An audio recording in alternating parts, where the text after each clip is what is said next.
Hello! This video is for those couples who want to jumpstart our work together and want to save 15 to 25 minutes from our very first session together. So I'm going to talk about some housekeeping stuff, some rules that are and expectations that are important to make our work successful together. It's a bit boring and some of you may think this is kind of unnecessary, but in my many years of experience, I found that people who are prepared ahead of time and know what to expect and know that we are not just seeing each other every week and saying hi, and there is like a process to this whole treatment and our healing process together. So if you are willing to invest 20 to 30 minutes right now watching this video, please shoot me a quick email, each partner separately, saying that I've watched this video, and that way I will skip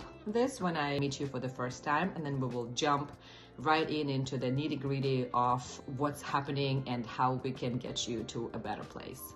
All right, so there are different parts here. I want to talk about the popcorn session. The first few sessions, especially the first 3, will feel like a popcorn session, I call them, where we'll be jumping from place to place, from being all over the map, because we are doing a lot of history taking. I'm doing the assessment where I'm getting to know you both. I'm understanding your attachment patterns. I'm trying to understand and organize myself around your kind of childhood wounds and understanding how your emotions were expressed growing up and your primary attachment relationships with adults in your life. And so we will be talking about random stuff all the time, everywhere. It may feel a little bit kind of unsettling to some because people apologize saying like, I don't feel like I am giving you what you need. And I just want to validate that and say that whatever is coming up for you in the first 1, 2, 3 sessions is exactly where we need to go. And I'm the one who has the skills, who have the experience to focus you or refocus you and get you where we are. So don't worry about your own soup of emotions. Just bring that in and we will try to organize it and put it all together so we can figure things out together and get you the help you need. The second piece that is very important is the vulnerability hangover. It's not my phrase. I can't take credit for it. Brené Brown was the one who coined this term. And I use this a lot with clients, individual clients and couples, because it is very, very common to experience vulnerability hangover after our especially initial 5 sessions. We are going to be opening things up.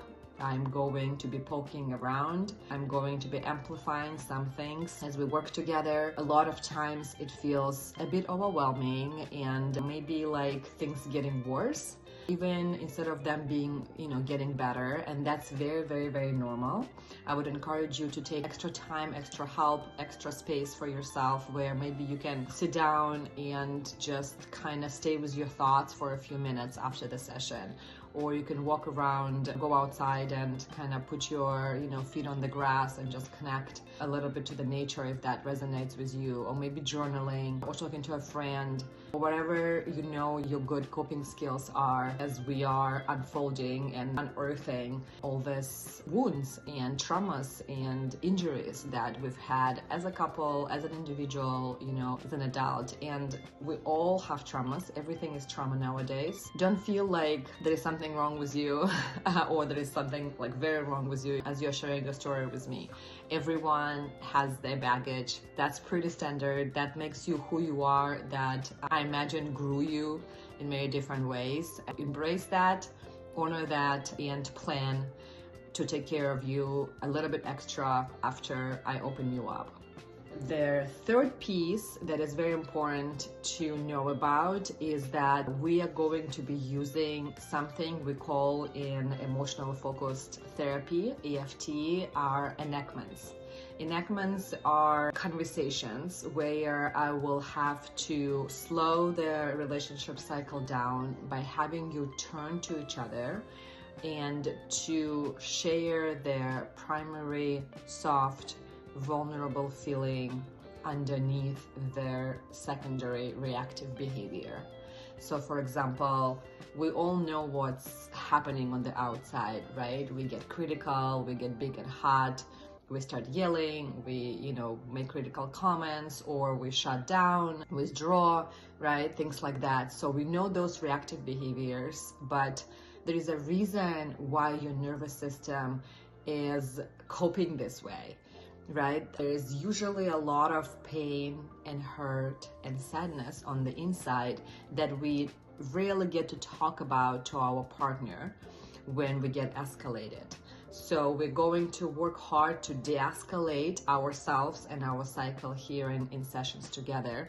And then I'm gonna have you turn to each other and kind of share that, when I feel sad, I start yelling or I get critical, right? When I get scared or I feel worried, I go away and I shut down. And that's the first step into healing, into having a corrective emotional experience where we have the limbic revision happening and our nervous system learns that, this interaction is safe and I can trust this.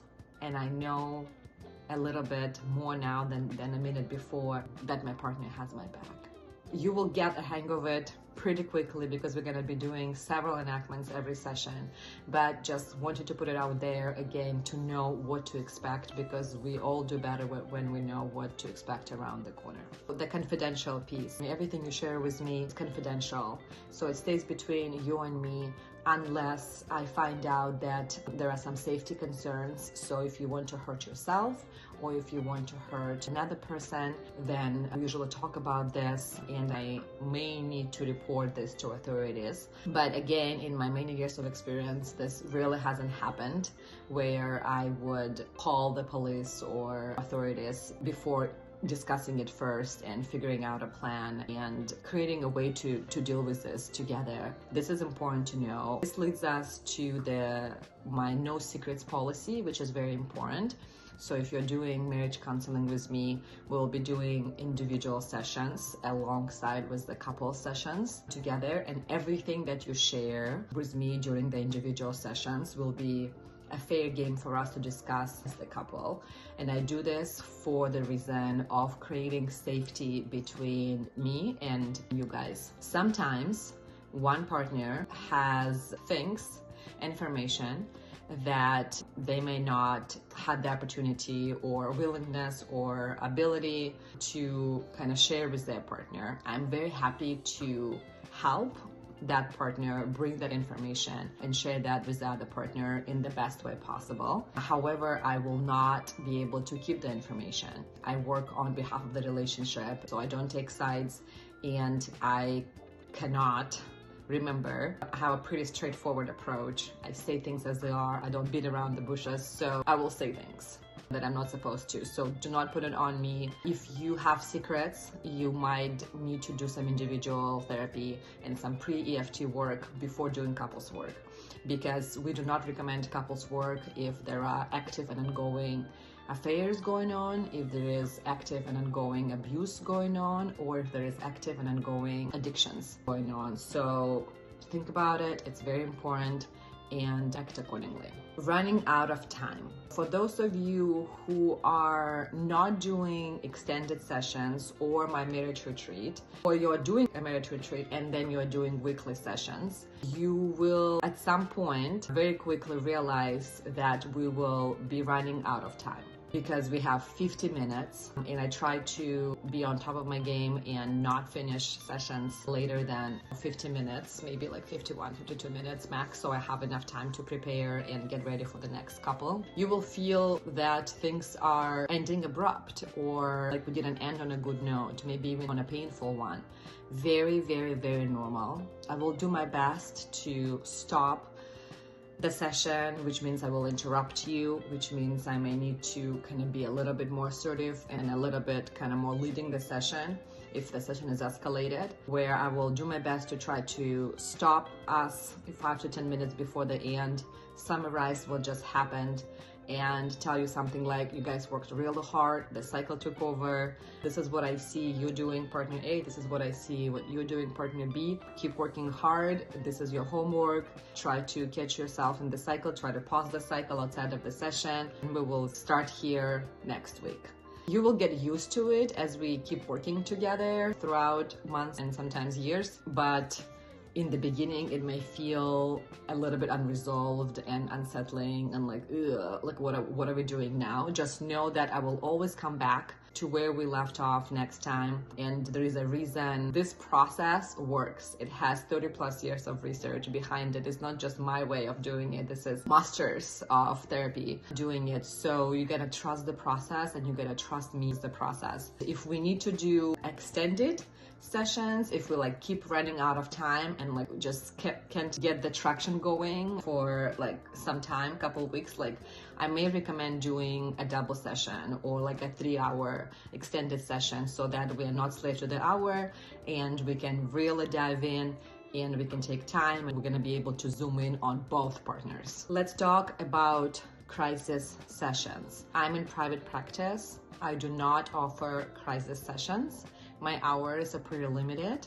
I don't see clients on Mondays right now. That might change. I do my weekly sessions, Tuesday through Thursday, and then Fridays I do my marriage retreats. And I'm not available on the weekends. I'm not available on the evenings because I have small children. It's very important for you to know that when I'm going to be taking time off or when I'm not doing sessions, I'm not going to be available to talk or to do maybe an extra session or to process, especially if I'm off, if I'm taking time off and I'm on vacation, if my kids are off school. So very important for you to know. I do this because from day one, I want to prepare you to be independent. From day one, I want to prepare you for graduation because I don't want you to be seeing me forever. And for day one, I am teaching you and coaching you on how to connect to your inner resources when you need to in those moments of distress. Because I'm not going to be here forever and I want to help you how to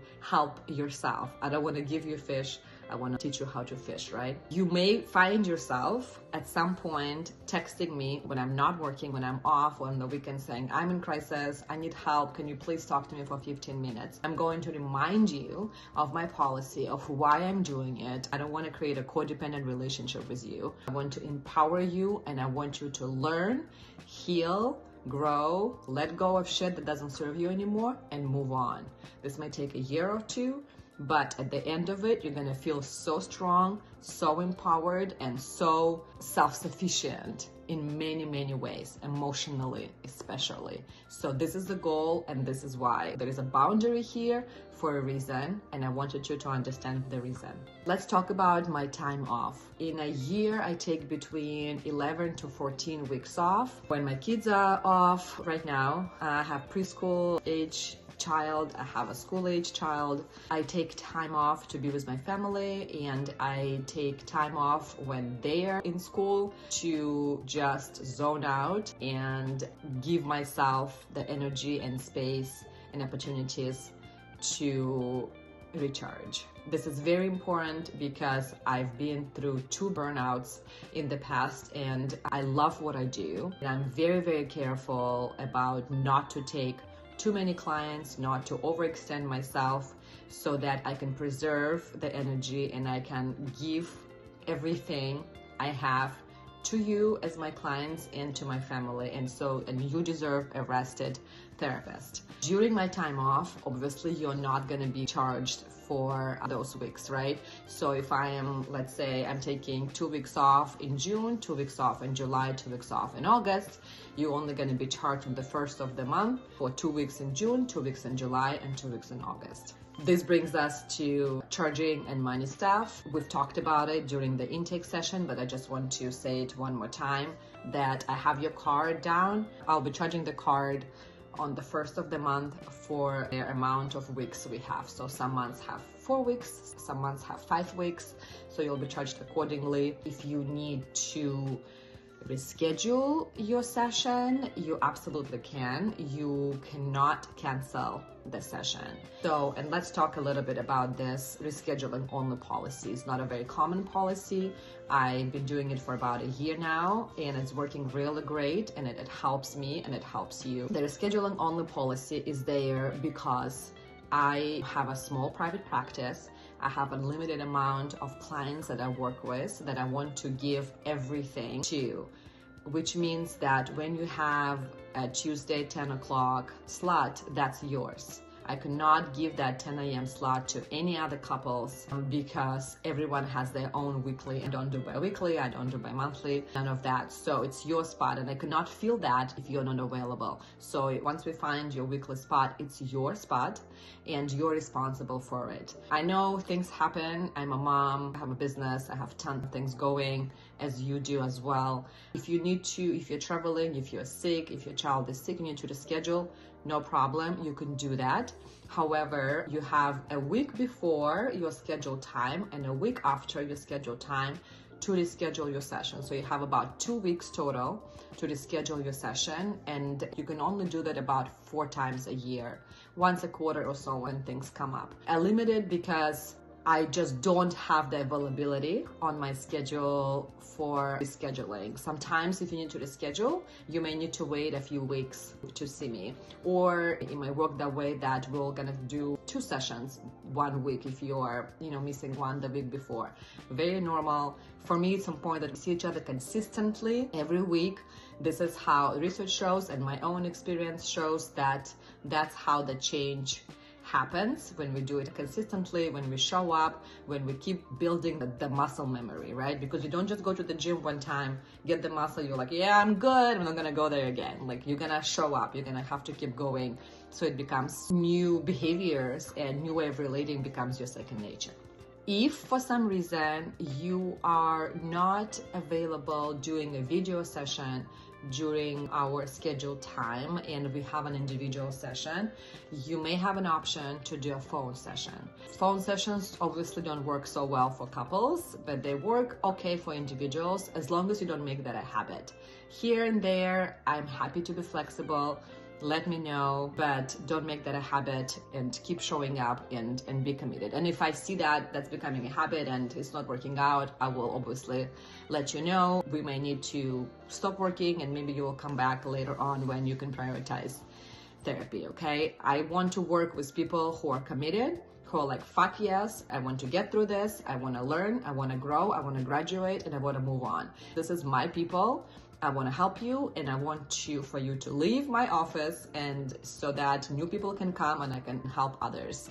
More people graduate, more people come in, and everyone hopefully feels more hopeful, more connected to themselves, to their partners, and achieve their relationship goals. Seeing me in public. I live in Wake Forest. I have kids. You'll see me around. You may see me at different functions, different extracurricular activities. If I see you in public, I am not going to acknowledge you and say hi unless you acknowledge me first and you say hi. And I do this for confidentiality reasons. So if you would like to chat and talk to me, be like, hey, Rena, what's up, right? I am happy to do that, but just don't feel alarmed if you see me and you're like, uh-oh, and I just pass. This happens sometimes because Wake Forest is a small town. I have a lot of clients in Wake Forest, some in Raleigh, some further away. If you're local to North Carolina and it happens, just know that I will not say hi unless you do it first. All right, and this concludes the onboarding session. Thank you for listening. Thank you for being here. I am so excited working with you. It's always an absolute honor and pleasure to be part of your guys' beautiful life journeys, and to be sitting with you in your distress, and to be offering as much help as I can, so that everyone feels better, because everyone deserves to feel good, to feel fulfilled, to feel happy. Thanks.